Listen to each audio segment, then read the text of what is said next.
नमस्कार, जोहार। चलिए जानते हैं झारखंड की ताज़ा खबरों को, लेकिन उससे पहले अगर आपने अभी तक इस चैनल को सब्सक्राइब नहीं किया तो सब्सक्राइब कर लें, जिससे कि आपको झारखंड की ताज़ा खबर रोजाना मिलती रहे। सबसे पहली खबर, भाजपा ने सूर्या हांसदा एनकाउंटर मामले में बनाई जांच टीम। भाजपा नेता सूर्या हांसदा के एनकाउंटर मामले में झारखंड की राजनीति में उबाल ला दिया है। प्रदेश भाजपा ने इस घटना को एनकाउंटर नहीं बल्कि सुनियोजित हत्या बताया और इसकी सच्चाई सामने लाने के लिए एक जांच टीम गठित की है। यह टीम 17 अगस्त को गोड्डा रवाना होगी और वहां सूर्या हांसदा के परिजनों से मिलकर पूरे मामले की जानकारी जुटाने वाली है। भारतीय जनता पार्टी का मानना है कि सूर्या हांसदा की मौत को एनकाउंटर का रूप दिया गया है। अगली खबर, स्वतंत्रता दिवस की परेड देखने गई थी 12 साल की बच्ची, उठाकर ले गए 3 दरिंदे, जंगल में ले जाकर किया गैंगरेप। झारखंड के गुमला जिले के चैनपुर थाना क्षेत्र में स्वतंत्रता दिवस के दिन 3 युवकों ने एक 12 साल की नाबालिग बच्ची के साथ गैंगरेप की घटना को अंजाम दिया। पीड़िता बरबे मैदान में 15 अगस्त पर आयोजित परेड देखने गई थी। तभी युवक उसे जबरदस्ती बाइक पर बिठाकर शंख नदी के किनारे सुनसान जंगल में ले गए और वहां उसके साथ तीनों ने सामूहिक दुष्कर्म किया। पीड़िता नाबालिग बच्ची के माता पिता का निधन हो चुका है और वो अपने चाचा चाची के साथ उनके घर पर रहती है। अगली खबर, जादूगोड़ा में उप डाकघर में 20 लाख की धोखाधड़ी जमा करने के नाम पर अपने पास रखता था पैसा। जमशेदपुर के जादूगोड़ा थाना क्षेत्र नरवा माइंस उप डाकघर में सरकारी दस्तावेज में छेड़छाड़ कर 20 लाख रुपए से अधिक गबन करने का मामला सामने आया है। मामले में उप डाकघर के एक उप डाकपाल राजू मांझी और एजेंट कपिल देव भगत के विरुद्ध गबन करने की प्राथमिकी जादूगोड़ा थाना में सहायक डाक अधीक्षक राजकिशोर दास की शिकायत पर दर्ज की गई है। वहीं तत्काल प्रभाव से उप डाकपाल को विभागीय रूप से निलंबित कर दिया गया है। गबन मामले में मुख्य आरोपित एजेंट कपिल देव भगत आसन बनी कोकदा का निवासी है और साइबर ठगी के मामले में 5 अगस्त से जेल में बंद है। अगली खबर, झारखंड के साहिबगंज जिले में अवैध खनन पर कार्रवाई, दर्जनों मशीनें जब्त की गई। झारखंड के साहिबगंज जिला प्रशासन ने अवैध खनन के खिलाफ बड़ी कार्रवाई को अंजाम दिया है।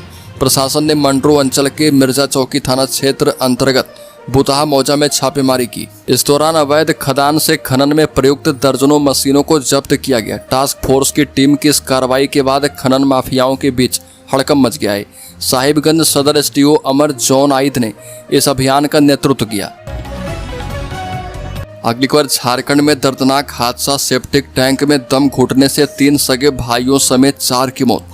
बता दें कि झारखंड में दर्दनाक घटना सामने आई। यहाँ के गढ़वा जिला मुख्यालय से सटे नवादा गांव में करीब 10 बजे सेप्टिक टैंक में दम घुटने से 3 सगे भाइयों समेत 4 लोगों की मौत हो गई। यह हादसा सेप्टिक टैंक की सेटरिंग खोलने के दौरान हुआ था। इस हादसे के दौरान चारों बारी बारी से एक दूसरे को देखने टैंक में उतरे थे। अगली खबर, शिक्षा मंत्री रामदास सोरेन पंचतत्व में विलीन, अंतिम संस्कार में उमड़ा लोगों का जन सैलाब। बता दें कि झारखंड के स्कूली शिक्षा एवं साक्षरता मंत्री रामदास सोरेन बीते शनिवार को पंचतत्व में विलीन हो गए। सोरेन के पार्थिव शरीर का राजकीय सम्मान के साथ अंतिम संस्कार उनके आवास से लगभग 2 से 3 किलोमीटर दूर धुआं कॉलोनी स्थित शमशान घाट पर किया गया। सूत्रों के मुताबिक जैसे ही चिता की लपटें उठी, हर कोई भावुक हो गया। बड़े पुत्र सोमेश सोरेन ने मुखाग्नि दी। उनके पैतृक आवास घोड़ा बांधा से अंतिम यात्रा निकाली गई तो मानो पूरा इलाका उमड़ पड़ा। अगली खबर, रांची में महिला ने युवक से ठगे 1 करोड़ 45 लाख रुपए। रांची के अरगोड़ा थाना क्षेत्र में रहने वाले संदीप पाटिल को एक महिला से सोशल मीडिया पर दोस्ती करना महंगा पड़ा। महिला ने संदीप से 1 करोड़ 45 लाख रुपए ठग लिए। जमशेदपुर के कदमा थाना क्षेत्र की सपना सोना नाम की महिला ने पहले संदीप और उसके परिवार को ब्लैकमेल किया और फिर उनके साथ नजदीकियां बढ़ाई। सपना ने संदीप को अपने नियंत्रण में लेकर उसे ब्लैकमेल करना शुरू कर दिया और उसने संदीप की बीमार मां का इलाज करवाने और उसके भाई की पढ़ाई का बहाना बनाकर पैसे मांगने शुरू किए। अगली खबर, चुटिया थाना प्रभारी सस्पेंड किए गए, महिला के साथ किया था अभद्र व्यवहार। राजधानी रांची के चुटिया थाना प्रभारी इंस्पेक्टर लक्ष्मीकांत को डीआईजी सह एसएसपी चंदन कुमार सिन्हा ने निलंबित कर दिया। इससे संबंधित आदेश भी जारी किया गया है। हालांकि वो निलंबन की अवधि में पुलिस लाइन में ही रहेंगे। सस्पेंड होने के बाद उन्हें सामान्य जीवन यापन भत्ता के अलावा अन्य कोई भत्ता नहीं मिलेगा। पूरे मामले में आगे उनके खिलाफ विभागीय कार्रवाई भी शुरू की जाएगी। इससे पहले उनसे स्पष्टीकरण भी पूछा जाएगा। डीआईजी सह एसएसपी ने यह कार्रवाई सिटी डीएसपी की रिपोर्ट के आधार पर की है। अगली खबर, सुदेश महतो ने कहा कि झारखंड आंदोलन के सच्चे योद्धा थे रामदास सोरेन। आजसू पार्टी के केंद्रीय अध्यक्ष सुदेश महतो ने शिक्षा मंत्री रामदास सोरेन के निधन पर गहरा दुख व्यक्त किया। उन्होंने प्रेस विज्ञप्ति जारी कर कहा कि रामदास सोरेन ने मजदूरों और विस्थापितों की आवाज बनकर सदैव अग्रिम पंक्ति में संघर्षरत रहे। उन्होंने झारखंड आंदोलन में एक सच्चे योद्धा की भूमिका निभाई। महतो ने कहा कि रामदास सोरेन ने महत्वाकांक्षा से दूर रहकर जनसेवा को अपना लक्ष्य बनाया था। अगली खबर, सीएम का भावुक संदेश, बाबा आपकी कमी कोई नहीं भर सकता।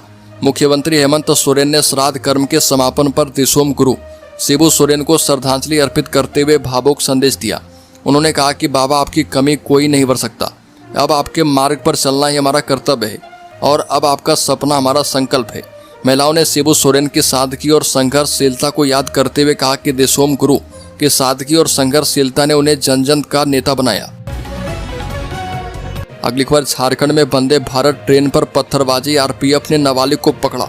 झारखंड के सरायकेला खरसावां जिले के गमरिया और सीनी रेलवे स्टेशन के बीच पोल संख्या 266/28 बालीगोमा के समीप वंदे भारत एक्सप्रेस ट्रेन पर पत्थरबाजी की गई। पत्थरबाजी की वजह से ट्रेन का शीशा क्षतिग्रस्त हो गया। घटना की सूचना मिलते ही आरपीएफ ने मामले की जांच करते हुए एक नाबालिग को हिरासत में लिया है और उससे पूछताछ की है तो उसने बताया कि खेल खेल में पत्थर फेंक दिया था। अगली खबर, झारखंड पुलिस ने 6 महीने में 17 माओवादियों को मुठभेड़ में मार गिराया। झारखंड के डीजीपी अनुराग गुप्ता ने कहा कि झारखंड पुलिस ने अनेक चुनौतियों का सामना करते हुए इस वर्ष महज 6 महीने में यानी जनवरी से जून तक 17 माओवादी को मुठभेड़ में मार गिराया। इस अवधि में 197 माओवादियों को गिरफ्तार भी किया गया है। 10 माओवादियों ने आत्मसमर्पण किया। इस वर्ष झारखंड पुलिस ने माओवादियों के विरुद्ध अभियान के क्रम में अपने पुलिस पदाधिकारी एवं जवानों को भी खोया। कर्तव्य के दौरान बलिदान होने वाले में सीआरपीएफ के भी जवान और दरोगा शामिल हैं। अगली खबर, अखिल भारतीय वितरक महासम्मेलन में हुआ 22 राज्य के वितरक बंधुओं का जुटान। राष्ट्रीय वितरक महामंच एवं समाचार पत्र विक्रेता समिति धनबाद की ओर से हीरक रोड स्थित बुद्धा पैलेस में अखिल भारतीय वितरक महासम्मेलन की शुरुआत की गई। 2 दिवसीय महासम्मेलन में देश के 22 राज्य एवं केंद्र शासित प्रदेशों के वितरक संगठनों के प्रतिनिधि शामिल हुए। कार्यक्रम का उद्घाटन करते हुए महासम्मेलन के मुख्य अतिथि हब इंडिया समूह के प्रबंधक पंकज कुमार ने अखबार वितरकों को हर संभव सहयोग का भरोसा दिया।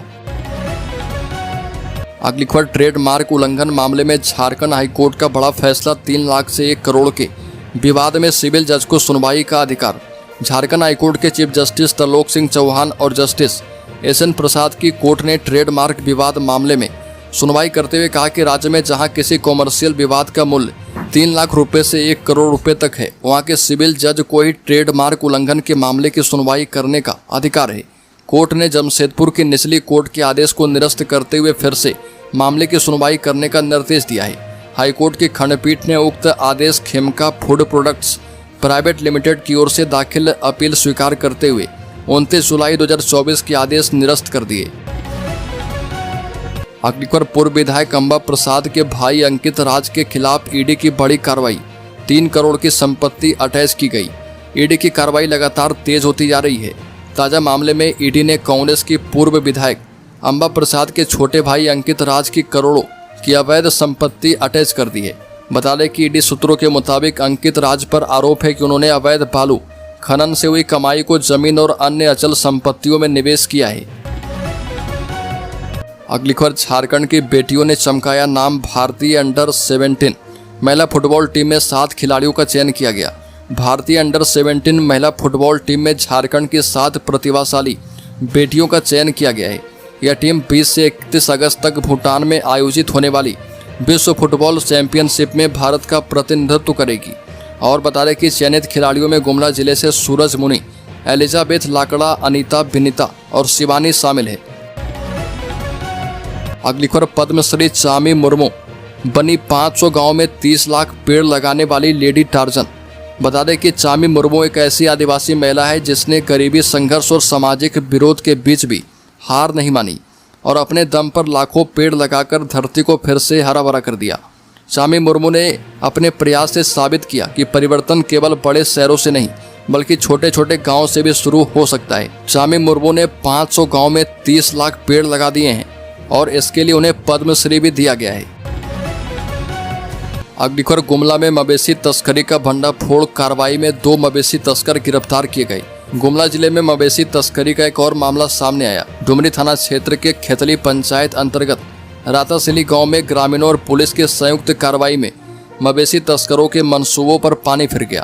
पुलिस को गुप्त सूचना मिली थी कि एक बोलेरो के जरिए अवैध रूप से मवेशी लेकर जाया जा रहा। सूचना के आधार पर ग्रामीणों ने जैराकी और डुमरटार इलाके में वाहन को रोकने का प्रयास किया। हालांकि चालक वाहन सहित वहां से फरार हो गया। इस मामले में पुलिस ने बोलेरो और 3 मवेशी भी जब्त किए हैं और इस कार्रवाई में 2 मवेशी तस्कर को गिरफ्तार भी किया गया है। अगली खबर, झारखंड में 22 अगस्त तक एक्टिव रहेगा मॉनसून। गरज चमक के साथ बरसेंगे बादल, मध्यम से भारी बारिश की संभावना। मौसम विभाग ने झारखंड के विभिन्न हिस्सों में अगले कुछ दिनों तक गरज चमक के साथ बारिश होने का पूर्वानुमान जारी किया है। विभाग के मुताबिक 22 अगस्त तक राज्य के अलग अलग हिस्से में मॉनसून सक्रिय रहेगा। 17 और 18 अगस्त को राज्य में कई स्थानों पर गरज चमक के साथ हल्की से मध्यम दर्जे की बारिश हो सकती है। वहीं 19 अगस्त को दक्षिणी एवं मध्य भाग में कई स्थानों पर भारी वर्षा होने की संभावना है। साथ ही राज्य में कहीं कहीं तेज गर्जन और आकाशीय बिजली के साथ 30 से 40 किलोमीटर प्रति घंटे की रफ्तार से तेज हवाएं चल सकती है। अगली खबर, पड़ोसी राज्य बिहार में वोट अधिकार यात्रा शुरू। राहुल ने कहा कि संविधान बचाने की लड़ाई। तेजस्वी ने कहा कि लोकतंत्र को खत्म होने नहीं देंगे। SIR के खिलाफ बिहार में राहुल गांधी की वोट अधिकार यात्रा सासाराम से शुरू की गई। सासाराम के सुवारा हवाई अड्डा ग्राउंड में जनसभा में राहुल ने कहा कि यह संविधान को बचाने की लड़ाई है। पूरे देश में BJP RSS संविधान को मिटाने पर तुले हैं। जहां भी चुनाव होता है ये जीतते हैं। महाराष्ट्र में ओपिनियन पोल कह रहे थे कि महागठबंधन चुनाव जीतेगा। लोकसभा में महागठबंधन जीतता है, लेकिन 4 महीने में उसी क्षेत्र में हम हार जाते हैं। हमने पता लगवाया तो पता चला कि 1 करोड़ नए वोटर जादू से पैदा हो गए। अगली खबर, झारखंड के शेयर होल्डर्स इन्वेस्टर्स के लिए शेयर बाजार के लिए 21-22 अगस्त की तारीख अहम। शेयर बाजार के लिए 21 और 22 अगस्त की तारीख अहम है। वेल्थ वैल्यू एनालिटिक्स के डायरेक्टर हरसुज शाह के मुताबिक इन 2 दिनों में बाजार में बड़ा ट्रेंड शिफ्ट या मोमेंटम दिख सकता है। इसके अलावा 18 अगस्त से शुरू होने वाले हफ्ते में अमेरिकी बाजार की चाल GST रिफॉर्म से लेकर विदेशी निवेशकों की खरीद बिक्री और टेक्निकल फैक्टर्स ही बाजार की चाल तय करेंगे।